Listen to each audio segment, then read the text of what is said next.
स्थापकाय च धर्मस्य सर्वधर्मस्वरूपिणे अवतार वरिष्ठाय रामकृष्णाय ते नमः। जय ठाकुर, जय माँ। देवी चौधरानी का पठन। दक्षिणेश्वर मंदिर में श्री रामकृष्ण देव। आज शनिवार है 27 दिसंबर 1884, पूस की शुक्ला सप्तमी। बड़े दिन की छुट्टियों में भक्तों को अवकाश मिला है। कितने ही श्री रामकृष्ण देव का दर्शन करने आए हैं। सुबह को ही बहुतेरे आ गए हैं। मास्टर और प्रसन्न ने आकर देखा श्री रामकृष्ण देव अपने कमरे के दक्षिण दालान में बैठे हैं। उन लोगों ने आकर श्री रामकृष्ण देव की चरण वंदना की। श्रीयुत शारदा प्रसन्न ने पहले ही पहल श्री रामकृष्ण देव को देखा है। श्री रामकृष्ण देव ने मास्टर से कहा, क्यों जी, तुम बंकिम को नहीं ले आए? बंकिम स्कूल का विद्यार्थी है। श्री रामकृष्ण देव ने उसे बाग बाजार में देखा था। दूर से देखकर ही कहा था, लड़का अच्छा है। बहुत से भक्त आए हुए हैं। केदार, राम, नृत्य गोपाल, तारक, सुदेश आदि और बहुत से भक्त बालक भी आए हुए हैं। कुछ देर बाद श्री रामकृष्ण देव भक्तों के साथ पंचवटी में आकर बैठे। भक्तगण उन्हें चारों ओर से घेरे हुए हैं। कोई बैठे हैं, कोई खड़े हैं। श्री रामकृष्ण देव पंचवटी में ईंटों के बने हुए चबूतरे पर बैठे हैं। दक्षिण पश्चिम की ओर मुंह किए हुए हैं। हंसते हुए मास्टर से उन्होंने पूछा, क्या तुम पुस्तक ले आए हो? मास्टर बोले, जी हां। श्री रामकृष्ण देव बोले, जरा पढ़कर मुझे सुनाओ तो।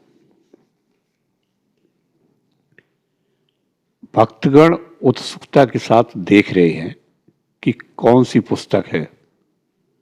पुस्तक का नाम है देवी चौधरानी।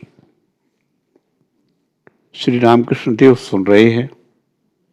देवी चौधरानी में निष्काम कर्म की बातें लिखी हैं।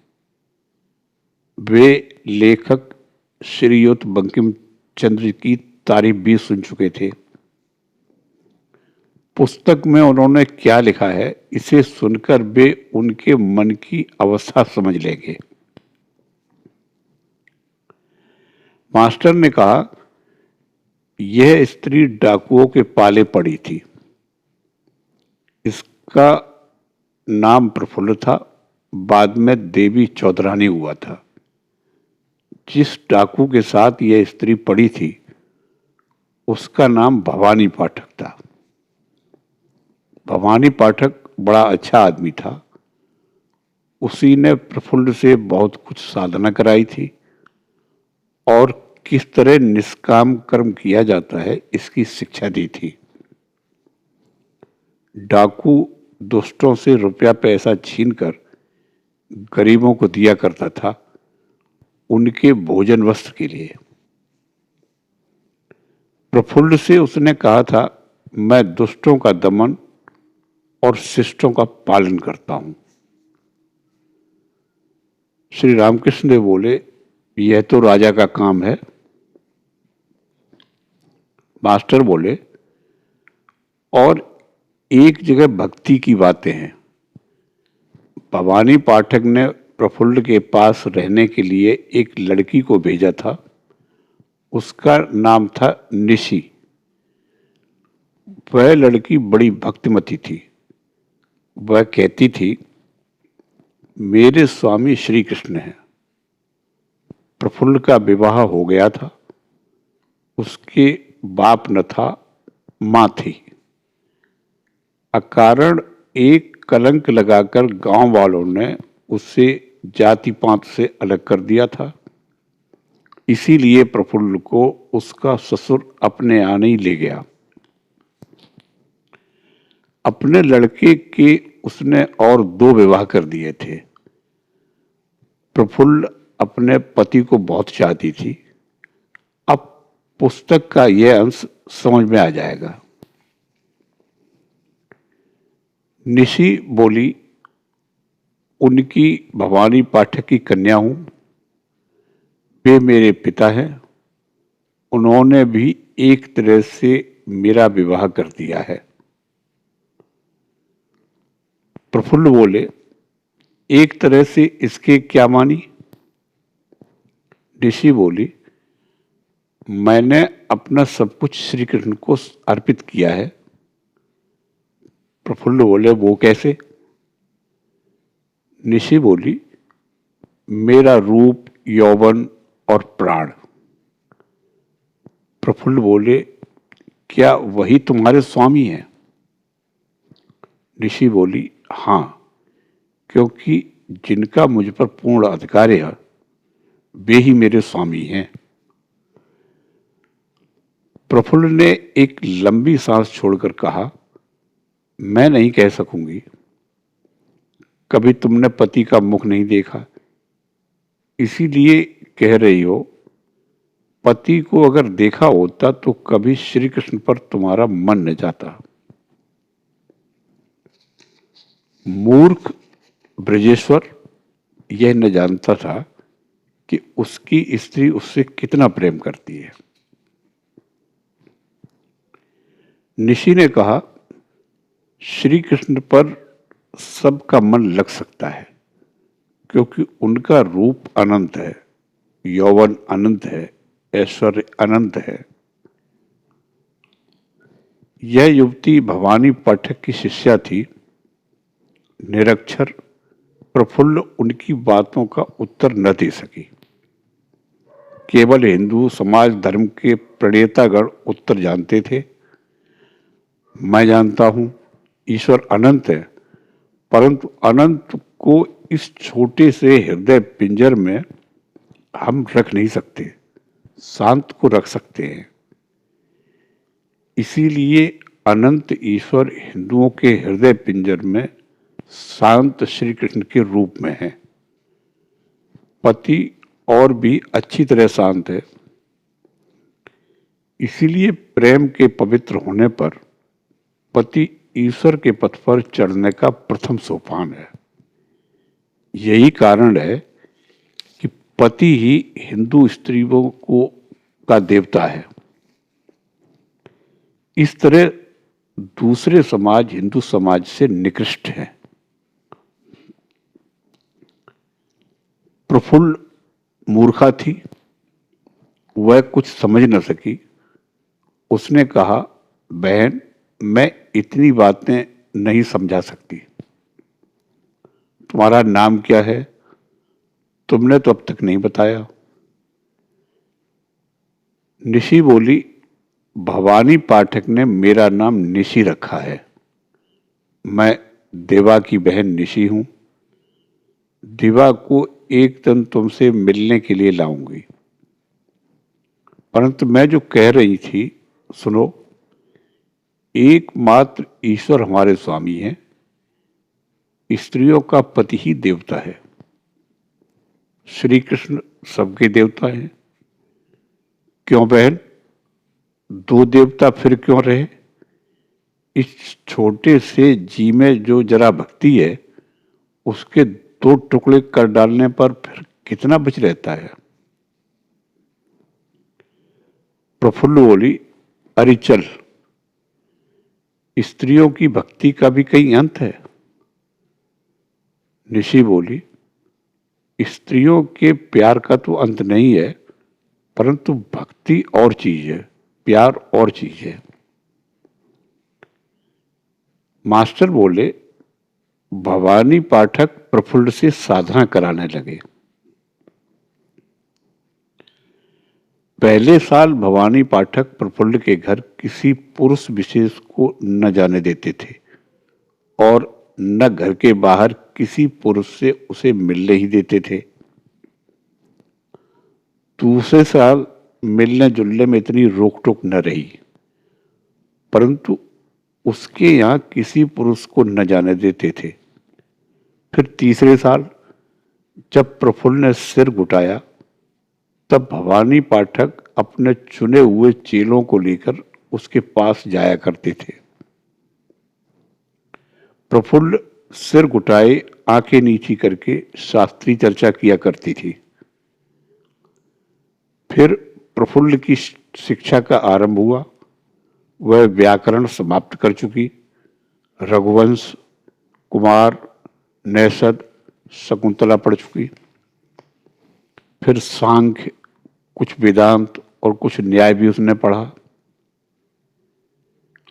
श्री रामकृष्ण देव बोले, इसका मतलब समझे, बिना पढ़े ज्ञान नहीं होता।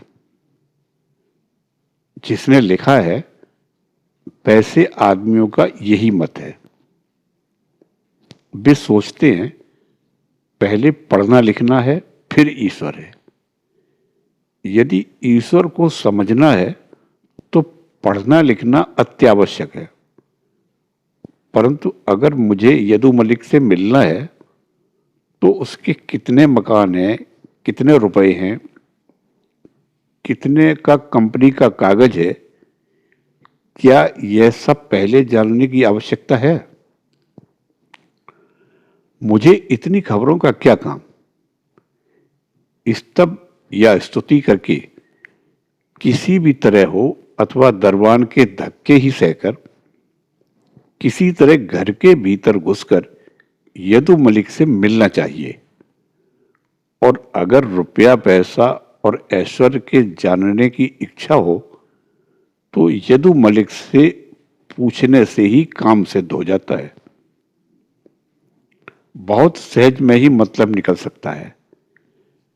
पहले राम है, फिर राम का ऐश्वर्य है, यह संसार। इसीलिए वाल्मीकि ने मरा मरा जाना था। मां अर्थात संसार ईश्वर और रा अर्थात संसार, उनका ऐश्वर्य। निष्काम कर्म और श्री रामकृष्ण देव, फल समर्पण और भक्ति। मास्टर बोले, प्रफुल्ल के अध्ययन समाप्त करने और बहुत दिनों तक साधना कर चुकने के पश्चात भवानी पाठक उससे मिलने के लिए आए। अब वे उसे निष्काम कर्म का उपदेश देना चाहते थे। उन्होंने गीता का एक श्लोक कहा, तस्माद् सक्तः सततम कार्य कर्म समाचर, असक्तो ह्याचरण कर्म परमाप्नोति पुरुषा। अनासक्ति के उन्होंने 3 लक्षण बतलाए। इंद्रिय संयम, निरहंकार, श्री कृष्ण के चरणों में फल समर्पण। निरहंकार के बिना धर्माचरण नहीं होता।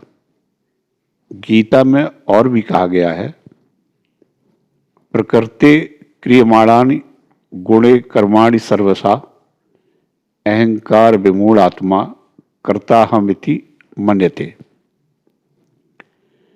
इसके पश्चात श्री कृष्ण को सब कर्मों का फलार्पण। उन्होंने गीता के एक श्लोक का उल्लेख किया है,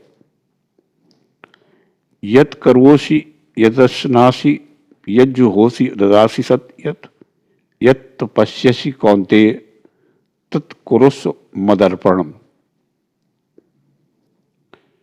निष्काम कर्म के ये 3 लक्षण कहे हैं। श्री रामकृष्ण देव बोले, यह अच्छा है, गीता की बात है, अकाट्य है, परंतु एक बात है, श्री कृष्ण को फलार्पण कर देने के लिए तो कहा, परंतु उन पर भक्ति करने की बात तो नहीं कही। मास्टर बोले, यह बात विशेषता नहीं कही गई। धन का व्यय किस तरह करना चाहिए, यह बात हुई। प्रफुल्ल ने कहा, यह सब धन श्री कृष्ण के लिए मैंने समर्पित किया है। प्रफुल्ल बोले, जब मैंने अपने सब कर्म श्री कृष्ण को समर्पित किए, तब अपने धन का भी समर्पण मैंने श्री कृष्ण को ही कर दिया। भवानी बोले, सब? प्रफुल्ल बोले, हाँ। भवानी बोले, तो कर्म वास्तव में अनासक्त कर्म न हो सकेगा। अगर तुम्हें अपने भोजन के लिए प्रयत्न करना पड़ा तो इससे आसक्ति होगी। अतएव संभवतः तुम्हें भिक्षावृत्ति के द्वारा भोजन का संग्रह करना होगा, या इसी धन से अपने शरीर रक्षा के लिए कुछ रखना होगा। भिक्षा में भी आसक्ति है। अतएव तुम्हें इसी धन से अपने शरीर की रक्षा करनी चाहिए। मास्टर श्री रामकृष्ण देव से बोले, यह इनका पटवारीपन है। श्री रामकृष्ण देव बोले, हाँ, यह इनका पटवारीपन है, हिसाबी बुद्धि है। जो ईश्वर को चाहता है वह एकदम कूद पड़ता है। देह रक्षा के लिए इतना रहे, यह हिसाब नहीं आता। मास्टर बोले, फिर भवानी ने पूछा, धन लेकर श्री कृष्ण के लिए समर्पण कैसे करोगी? प्रफुल्ल ने कहा, श्री कृष्ण सर्वभूतों में विराजमान है, सर्वभूतों के लिए इसका व्यय करूंगी। भवानी ने कहा, यह बहुत अच्छा है, और वे गीता के श्लोक पढ़ने लगे। यो माम पश्यति सर्वत्र सर्व च मयि पश्यति, तस्याहम न प्रणश्यामि स च मे न प्रणश्यति। सर्वभूत स्थितम यो माम भजत्येकत्वमास्तथा सर्वथा वर्तमानोपि स योगी मयि वर्तते। आत्मोपम्येन सर्वत्र समम पश्यति योर्जुन, सुखम वा यदि वा दुखम स योगी परमो मतः। श्री रामकृष्ण देव बोले, ये उत्तम भक्त के लक्षण हैं। मास्टर पढ़ने लगे। सर्वभूतों को दान करने के लिए बड़े परिश्रम की आवश्यकता है, इसलिए कुछ साज सजावट, कुछ भोग विलास की जरूरत है। भवानी पाठक ने इसीलिए कहा, कभी कभी कुछ दुकानदारी की भी आवश्यकता होती है। श्री रामकृष्ण देव विरक्ति के भाव से बोले, दुकानदारी की भी आवश्यकता होती है? जैसा आकर है बात भी वैसी ही निकलती है। दिन रात विषय की चिंता, मनुष्यों से धोखेबाजी, यह सब करते हुए बातें भी उसी ढंग से हो जाती हैं। मूली खाने पर मूली की ही डकार आती है। दुकानदारी न कहकर यही बात अच्छे ढंग से भी कही जा सकती थी। वह यह कह सकता था, अपने को अकर्ता समझ कर्ता की तरह कार्य करना। उस दिन एक आदमी गा रहा था, उस गाने के भीतर लाभ और घाटा है, इन्हीं बातों की भरमार थी। मैंने मना किया। आदमी दिन रात जो चिंताएं किया करता है, मुंह से वही बातें निकलती है। योग की दूरबीन, पतिव्रता धर्म। पठन जारी है। अब ईश्वर दर्शन की बात आई। प्रफुल्ल अब देवी चौधरानी हो गई है। वैशाख शुक्ला सप्तमी तिथि है। देवी छप्पर वाली नाव पर बैठी हुई देवा के साथ बातचीत कर रही है। चंद्रोदय हो गया है। नाव का लंगर छोड़ दिया गया है। गंगा के वक्ष पर नाव स्थिर भाव से खड़ी है। नाव की छत पर देवी और उसकी दोनों सहेलियां बैठी हुई हैं। ईश्वर प्रत्यक्ष होते हैं या नहीं, यही बात हो रही है। देवी ने कहा, जैसे फूल की सुगंध घ्राणेन्द्रिय के निकट प्रत्यक्ष है, उसी तरह ईश्वर मन के निकट प्रत्यक्ष होते हैं। श्री रामकृष्ण देव बोले, जिस मन के निकट प्रत्यक्ष होते हैं वह यह मन नहीं, वह शुद्ध मन है। तब यह मन नहीं रहता, विषयाशक्ति के जरा भी रहने पर नहीं होता। मन जब शुद्ध होता है तब चाहे उसे शुद्ध मन कह लो और चाहे शुद्ध आत्मा। मास्टर बोले, मन के निकट सहज ही वे प्रत्यक्ष नहीं होते। यह बात बहुत कुछ आगे है। कहा है, प्रत्यक्ष करने के लिए दूरबीन चाहिए। दूरबीन का नाम योग है।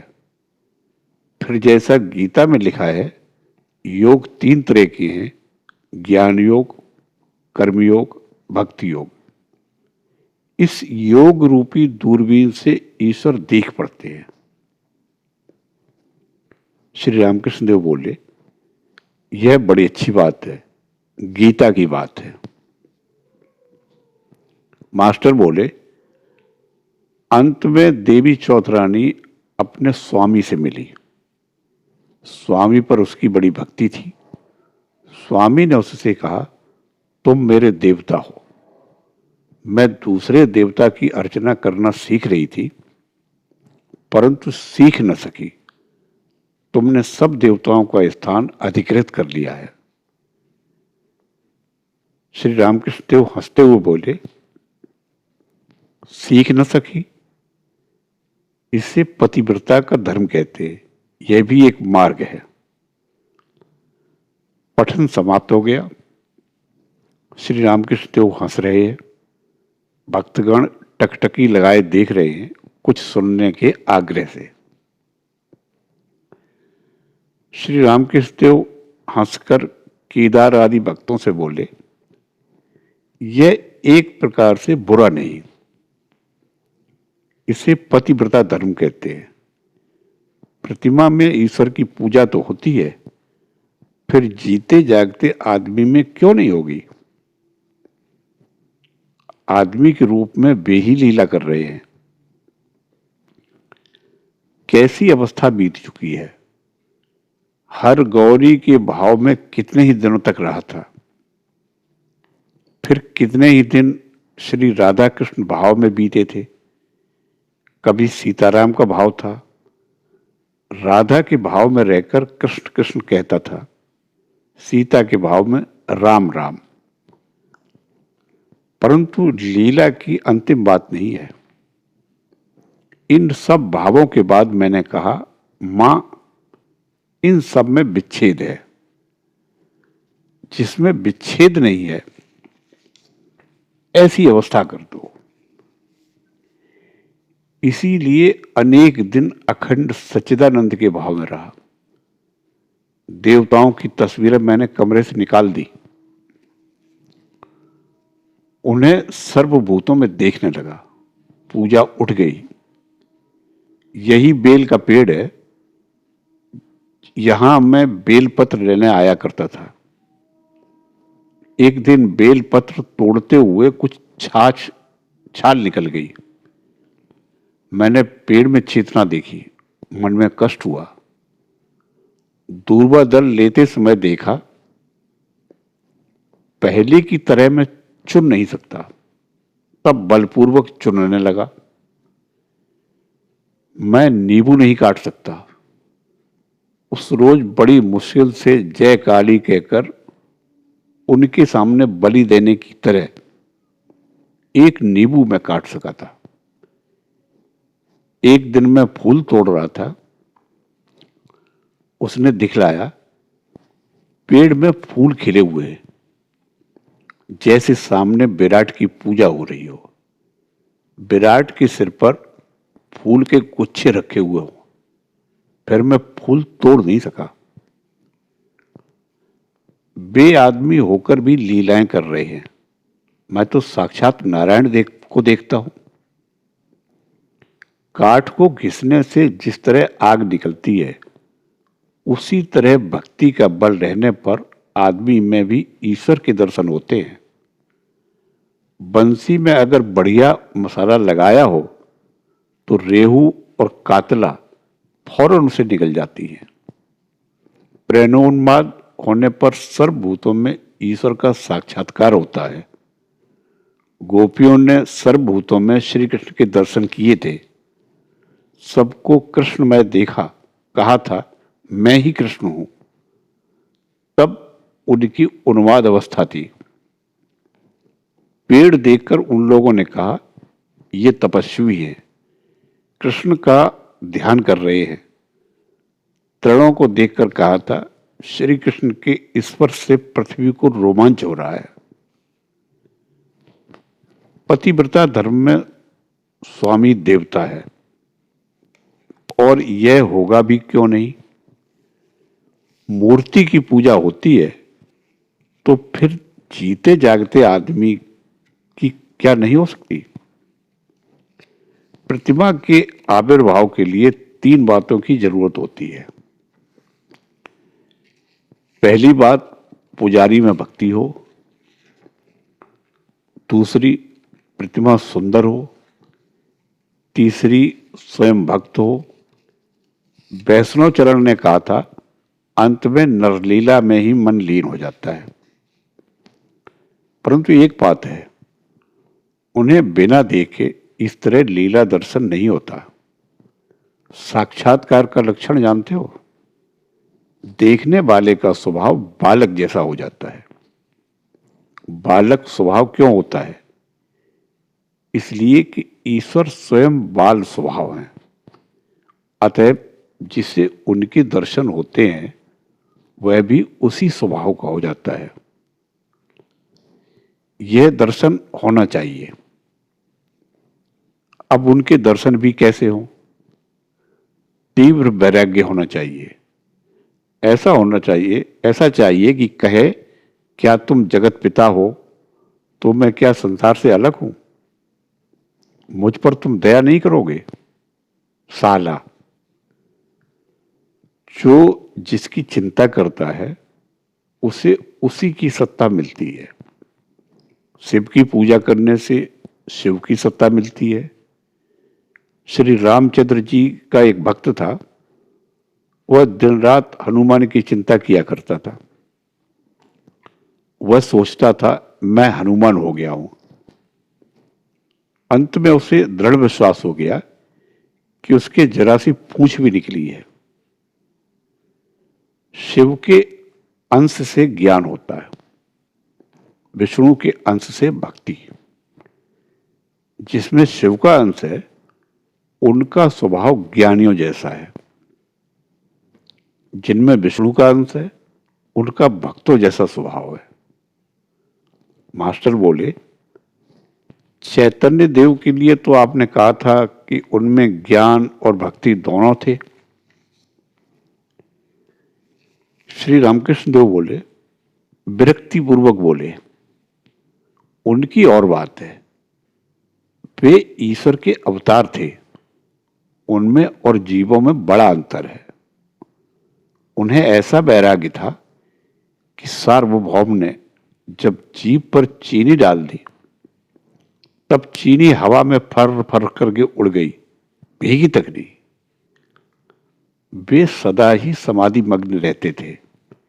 कितने बड़े कामजयी थे। जीवों के साथ उनकी तुलना कैसे है?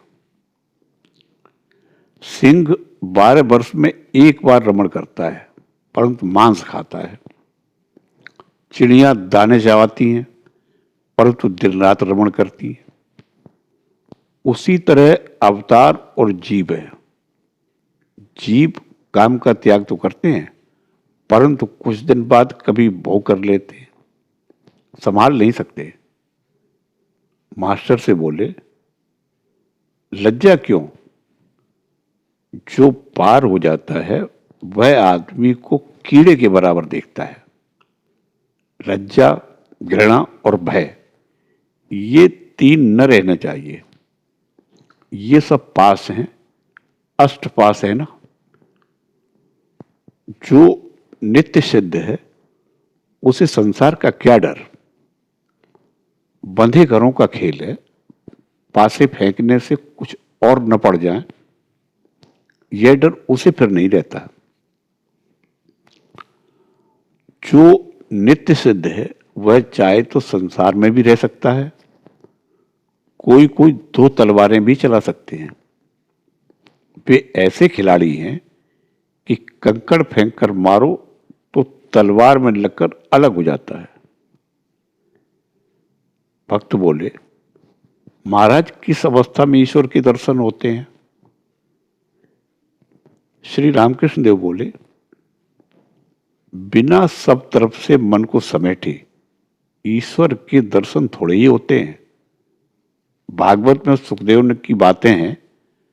वे रास्ते पर जा रहे थे, मानो संगीन चढ़ाई हुई हो, किसी ओर नजर नहीं जाती, एक लक्ष्य, केवल ईश्वर की ओर दृष्टि। योग यह है। चातक बस स्वाति का जल पीता है। गंगा, यमुना, गोदावरी सब नदियों में पानी भरा हुआ है। सातों सागर पूर्ण है, फिर भी उनका जल नहीं पीता। स्वाति में वर्षा होगी तब वह पानी पिएगा। जिसका योग इस तरह का हुआ हो उसे ईश्वर के दर्शन हो सकते हैं। थिएटर में जाओ तो जब तक पर्दा नहीं उठता तब तक आदमी बैठे हुए अनेक प्रकार की बातें करते हैं। घर की बातें, ऑफिस की बातें, स्कूल की बातें, यही सब। पर्दा उठा नहीं कि सब बातें बंद। जो नाटक हो रहा है टकटकी लगाए उसे ही देखते हैं। बड़ी देर बाद अगर एक आध बातें भी हैं तो उसी नाटक के संबंध की। शराबखोर शराब पीने के बाद आनंद की ही बातें करता है।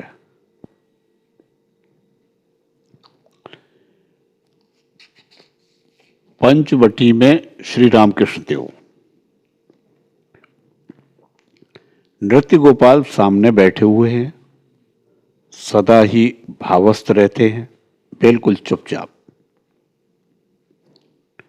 श्री रामकृष्ण देव हंसते हुए बोले, गोपाल तू तो बस चुपचाप बैठा रहता है। नृत्य गोपाल बालक की तरह बोले, मैं नहीं जानता। श्री रामकृष्ण देव बोले, मैं समझा तू क्यों कुछ नहीं बोलता। शायद तू अपराध से डरता है। सच है, जय और विजय नारायण के द्वारपाल थे। सनक, सनातन आदि ऋषियों को भीतर जाने से उन्होंने रोका था। इसी अपराध से उन्हें इस संसार में 3 बार जन्म ग्रहण करना पड़ा था। श्रीधाम गोलोक में बिरजा के द्वारी थे। श्रीमती राधिका कृष्ण को बिरजा में मंदिर में पकड़ने के लिए उनके द्वार पर गई थी और भीतर घुसना चाहा। श्री दाम ने घुसने नहीं दिया। इस पर राधिका ने शाप दिया कि तू मर्त्यलोक में असुर होकर पैदा हो। श्री दाम ने भी शाप दिया था। सब मुस्कुराए, परंतु एक बात है, बच्चा अगर अपने बाप का हाथ पकड़ता है तो वह गड्ढे में भी गिर सकता है, परंतु जिसका हाथ बाप पकड़ता है उसे फिर क्या भय है। श्री दाम की बात ब्रह्म वैवर्त पुराण में है। केदार चटर्जी इस समय ढाका में रहते हैं। वे सरकारी नौकरी करते हैं। पहले उनका ऑफिस कलकत्ते में था, अब ढाके में है। वे श्री रामकृष्ण देव के परम भक्त हैं। ढाके में बहुत से भक्तों का साथ हो चुका है। वे भक्त सदा ही उनके पास आते और उपदेश के लिए जाया करते हैं, उपदेश ले जाया करते हैं। खाली हाथ दर्शनों के लिए न जाना चाहिए, इस विचार से वे भक्त केदार के लिए मिठाइयां ले जाया करते हैं। केदार विनय पूर्वक बोले, क्या मैं उनकी चीजें खाया करूं? श्री रामकृष्ण देव बोले, अगर ईश्वर पर भक्ति करके देता हो तो दोष नहीं, कामना करके देने से वह चीज अच्छी नहीं होती है। केदार बोले, मैंने उन लोगों से कह दिया है, मैं अब निश्चिंत हूं। मैंने कहा है, मुझ पर जिन्होंने कृपा की है वे सब जानते हैं। श्री रामकृष्ण देव हंसते हुए बोले, यह तो सच है। यहां बहुत तरह के आदमी आते हैं, वे अनेक प्रकार के भाव भी देखते हैं। केदार बोले, मुझे अनेक विषयों के जानने की जरूरत नहीं है। श्री रामकृष्ण देव हंसते हुए बोले, नहीं जी, जरा जरा सा सब कुछ चाहिए। अगर कोई पंसारी की दुकान खोलता है तो उसे सब तरह की चीजें रखनी पड़ती हैं। कुछ मसूर की दाल भी चाहिए, कहीं जरा इमली भी रख ली, ये सब रखना ही पड़ता है। जो बाजे का उस्ताद है वह कुछ कुछ सब तरह की बाजे बजा सकता है। श्री रामकृष्ण देव झाऊ तल्ले में शौच के लिए गए। एक भक्त गड़ुआ लेकर वहीं रखाए। भक्तगण इधर उधर घूम रहे हैं। कोई श्री ठाकुर मंदिर की ओर चल दिए, कोई पंचवटी की ओर लौट रहे हैं। श्री रामकृष्ण देव ने वहां आकर कहा, 2-3 बार शौच के लिए जाना पड़ा। मलिक के यहाँ का खाना घोर विषयी है, पेट गर्म हो गया। श्री रामकृष्ण देव के पास पान का डिब्बा पंचवटी के चबूतरे पर अब भी पड़ा हुआ है, और भी 2-1 चीजें पड़ी हुई हैं। श्री रामकृष्ण देव ने मास्टर से कहा, वह डब्बा और क्या है, कमरे में ले आओ। यह कहकर श्री रामकृष्ण देव अपने कमरे की ओर जाने लगे। पीछे पीछे भक्त भी आ रहे हैं। किसी के हाथ में पान का डब्बा है, किसी के हाथ में गड़ुआ आदि। श्री रामकृष्ण देव दोपहर के बाद कुछ विश्राम कर रहे हैं। 2-4 भक्त भी वहां आकर बैठे। श्री रामकृष्ण देव छोटी खाट पर एक छोटे तकिए के सहारे बैठे हुए हैं। एक भक्त ने पूछा, महाराज, ज्ञान के द्वारा क्या ईश्वर के गुण समझे जाते हैं? श्री रामकृष्ण देव ने कहा, वे इस ज्ञान से नहीं समझे जाते। एकाएक क्या कभी कोई उन्हें जान सकता है? साधना करनी चाहिए। एक बात और, किसी भाव का आश्रय लेना, जैसे दास भाव, ऋषियों का शांत भाव, ज्ञानियों का भाव क्या है जानते हो? स्वरूप की चिंता करना। एक भक्त के प्रति हंसकर बोले, तुम्हारा क्या है? भक्त चुपचाप बैठे रहे। श्री रामकृष्ण देव हंसते हुए बोले, तुम्हारे 2 भाव हैं, स्वरूप चिंता करना भी है और सेव्य सेवक का भाव भी है। क्यों, ठीक है ना? भक्त हंसते हुए संकोच से बोले, जी हां। श्री रामकृष्ण देव हंसते हुए बोले, इसीलिए हाजरा कहता है कि तुम मन की बातें सब समझ लेते हो। यह भाव कुछ बढ़ जाने पर होता है, प्रहलाद को हुआ था। परंतु उस भाव की साधना के लिए कर्म चाहिए। एक आदमी बेर का कांटा एक हाथ से दबाकर पकड़े हुए है, हाथ से खून टप टप गिर रहा है, फिर भी वह कहता है कि मुझे कुछ नहीं हुआ, लगा नहीं। पूछने पर कहता है मैं खूब अच्छा हूं, मुझे कुछ नहीं हुआ। पर यह बात केवल जवान से कहने से क्या होगा, भाव की साधना चाहिए। जय ठाकुर, जय मां।